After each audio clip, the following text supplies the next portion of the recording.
There you are. Lovely to see you. I made you a coffee, and here it is, and it's delicious. Oh, lovely. Right, so we're thinking about making major scales fun. I want to make a really short, to the point video without too much waffling from me. So I'm going to share a screen with you, and how to make practicing major scales more fun. Right, we can do it. So let's just bring this over here. Let me get myself set up. Oh, so the way that the kind of main way that I like to make practicing major scales more fun is by using a backing track of some sort. I just think it just makes it more musical and makes it lovely and beautiful. So with that in mind, I found for you on YouTube. Now I thought I'd use YouTube because for those of you that don't have the session band apps, which is personally what I would use, but there's some fantastic tracks on YouTube. So this one is called Jam Track Funk in E flat major. And that's because concert E flat is the same as C for us, and that's the scale that we're going to be working on. So you can check this track out. I've got it down here on my iPad. So I'm going to go back to the sheet. So take a note of this Jam Track Funk in E major, E flat major, and it's by Guitar Mastery. The only thing I don't like about this is that it's only 2 minutes long, and it sounds like this. It's really nice. Yeah. Again, clean and tidy and kind of nice and spacious, leaves me plenty of space. It's really, really nice. So the first thing that I'm going to do is I really need to make sure that I know the notes of my major scale. And I'm just going to pick C, but you know, obviously, well, maybe not obviously, you can do this with any key, and you can find the key that you're working on YouTube. So if I play my backing track, and then I've just got a bunch of ideas here. Idea number one is to play the scale with feeling from the top to the bottom. So what I do with this is just the only improvisational idea that I have here is just to simply stretch out the timing, but try and load up every single note with as much love and gorgeousness as I possibly can. So I'm playing from the bottom.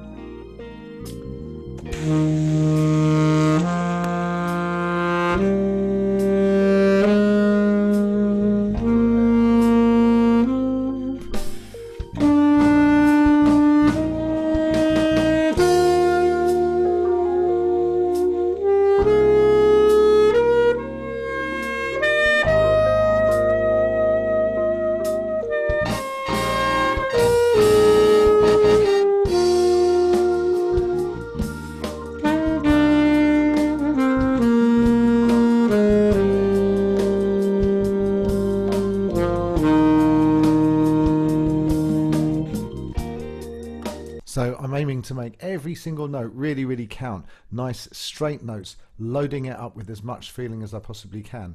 And then I would do exactly the same thing with the chord tones, the root, the third, the fifth, the seventh, and the ninth. So we know that the chord tones, so the root, third, fifth, seventh, and ninth are the sweet spots of the scale. If I played those notes together on a piano, it'd make a beautiful chord. I can't do that with the piano, with the saxophone, but I can focus on those notes and make them really, really count.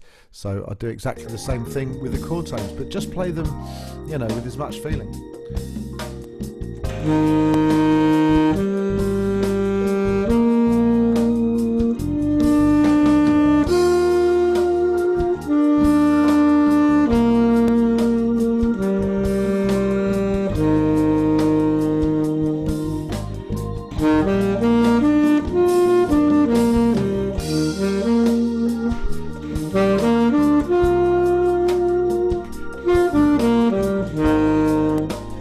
Time I'm doing this, I'm ingraining, I'm getting that muscle memory that I need so much into my fingers to be able to move around the chord and the scale in an effective way.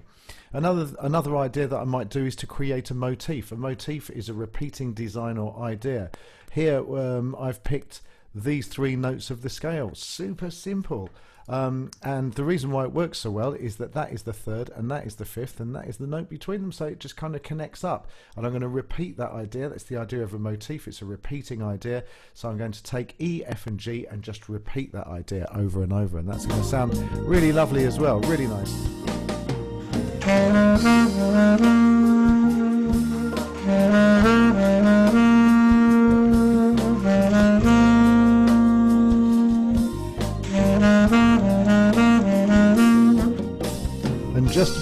crystal clear, I'm not going up and down these notes. I'm just going E, F, G, E, F, G, E, F, G, E, F, G.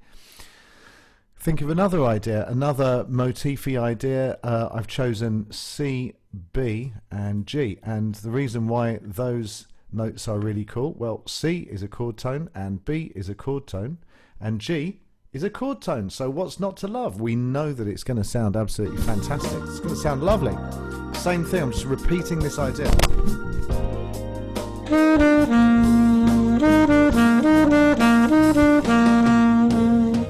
Now if I put those two ideas together, oh, that's the end of the track. It's the only thing I don't like about this track, it's only 2 minutes long. But you can play it again, Sam. So I'm going to play idea A and idea B. I'm going to do A 4 times and B 4 times and just go around that. Sound lovely.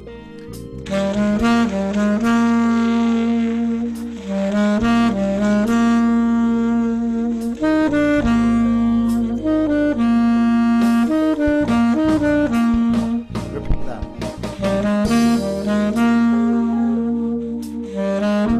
So I could repeat that idea loads and loads and loads of times and it would just sound gorgeous. And at any time, what I've said down here is combine parts of all of these ideas. Well, I could start combining ideas straight away. So for instance, I could run up the scale to the D, so play these notes up the scale and come down the chord tones, right? And then do my motify idea. And this is going to start to sound really sophisticated and nice.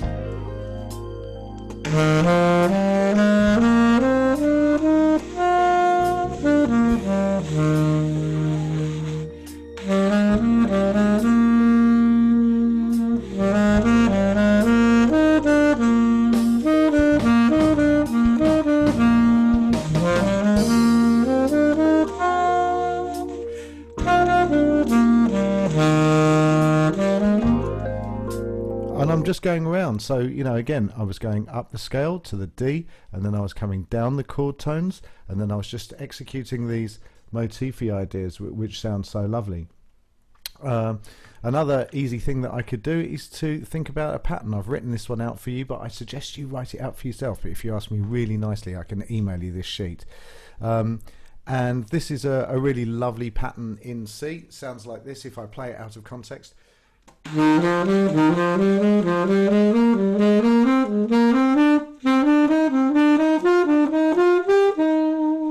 So it sounds really, really nice. I'm just in this, for simplicity's sake, I'm just going to use this as an ascending pattern. So I could do that in a very dry way over this.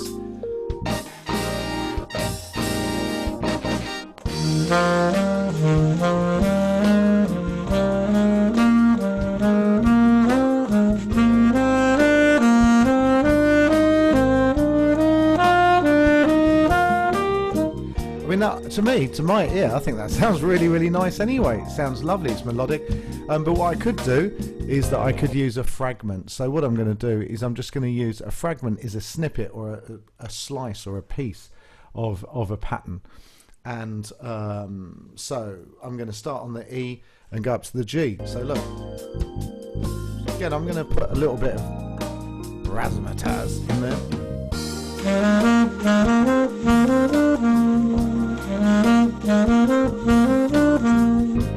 So I'm going ba ba do do do do dee do do do da da.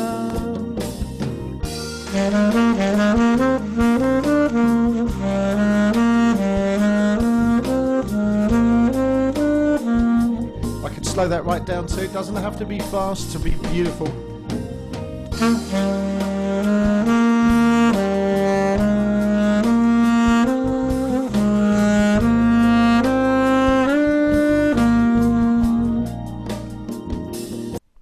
And then definitely could combine all of these ideas, which is idea number 5. Combine all or parts of these ideas. So what I'm going to do is I'm going to do what I did before. I'm going to run up to the D of the scale. I'm going to come down the chord tones. I'm going to execute my motify idea, and then I'm going to use a little fragment here, and it's going to sound amazing.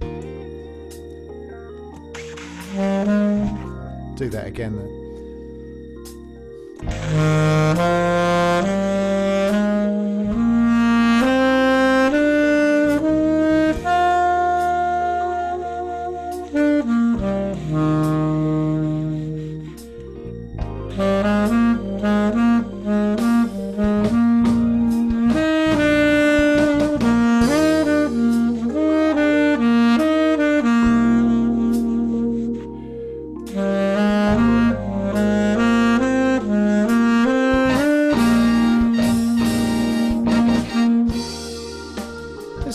lovely? Doesn't it sound nice? Really, really nice. What an enjoyable way to practice the scale. And you can do this in any key, any one of the 12 major scales, knowing that you're ingraining the muscle memory to have the flexibility to move around this scale in an intelligent way that sounds lovely and organized and has structure and meaning and all of that fantastic stuff. So look, I really hope that you found that useful, and do let me know what you think.